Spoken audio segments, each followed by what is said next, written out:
سندھ میں اس وقت سیاسی آقاؤں، وڈیروں، پیروں اور پولیس افسران کی کانپیں ٹانگ رہی ہیں اور اس کا سبب کشمور دھرنا ہے۔ سندھ بلوچستان پنجاب کو ملانے والا مکھ شاہراہ گزشتہ 3 دن سے بند ہے کیونکہ وہاں پر دھرنا جاری ہے۔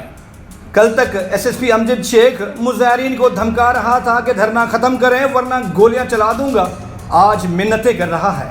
ایس ایس پی امجد شیخ کے اس رویے نے پوری سندھ کو متحد کر دیا اور کراچی سمیت پوری سندھ میں دھرنے لگنا شروع ہوئے، جس کے بعد سیاسی آقاؤں کے کانپیں ٹانگنا شروع ہوئی۔ جب ماحول مزید گرم ہوا تو ایس ایس پی سمیت پولیس افسران کی کانپیں ٹانگنا شروع ہوئی، پھر دھمکیاں دینے والے افسران منتوں پر اتر آئے۔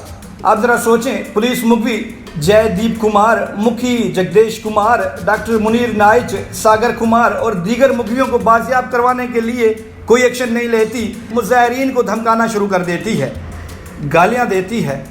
اس کے بعد معاملہ سوشل میڈیا پر آتا ہے، پوری سندھ متحد ہو جاتی ہے اور پھر دھمکانے والے افسران کا لہجہ یو ٹرن لیتا ہے، یعنی تبدیل ہوتا ہے۔ وہی امجد شیخ پھر مظاہرین کے پاس پہنچتا ہے، منتیں کرتا ہے کہ بھائی میں آپ کا بھائی ہوں، دھرنا ختم کر دیں، یہ میری عزت کا سوال ہے۔ کیا کسی مخبی کو بازیاب کروانا امجد شیخ کی عزت کا سوال نہیں ہے؟ آپ کو یاد ہوگا کچھ دن قبل بلوچ قبیلے کے 2 افراد کو قتل کر کے 2 افراد کو اغوا کر لیا گیا تھا۔ بلوچ قبائل کے لوگوں نے 2 دن دھرنا دیا لیکن پولیس نے کوئی ایکشن نہیں لیا۔ پھر انہی بلوچوں نے دھمکی دی کہ اگر 2 دن کے اندر مخبی بازیاب نہیں ہوئے تو پھر ان ڈاکوؤں کے سرپرست یعنی وڈیرے انجام بھگتنے کے لیے تیار ہو جائیں۔ بس بلوچوں کی جانب سے دھمکی دینے کی دیر تھی، 2 دن کے اندر مخبی بازیاب ہوئے اور اس کے بعد جو ہوا آپ وہ دیکھ کر آپ کا سر شرم سے جھک جائے گا کہ ہمارے وڈیرے کس حد تک گر چکے ہیں، کس حد تک ڈاکوؤں کی سرپرستی کرتے ہیں اور اپنے لوگوں کو اغوا کروانے کے لیے کس حد تک کوششیں کرتے ہیں اور سازشیں کرتے ہیں۔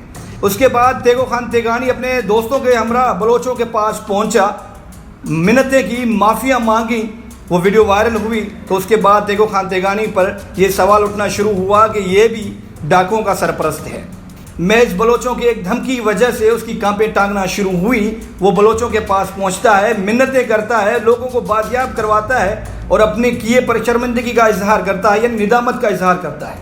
سندھ کے لوگوں کو سلام ہے جو کہ کشمور دھرنے کی حمایت کر رہے ہیں اور اپنے اپنے شہروں میں اس دھرنے کی حمایت میں احتجاج کر رہے ہیں۔ یاد رکھیں، اپنے حقوق کے لیے نکلنا ہمارا اولین فرض ہونا چاہیے۔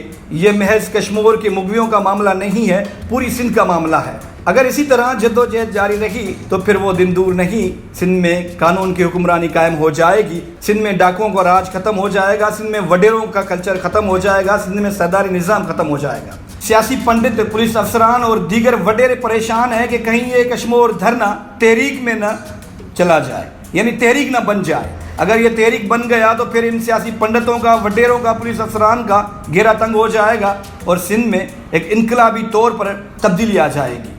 امید ہے کہ سندھ اسی طرح جدوجہد جاری رکھے گی۔ فی الحال اتنا ہی۔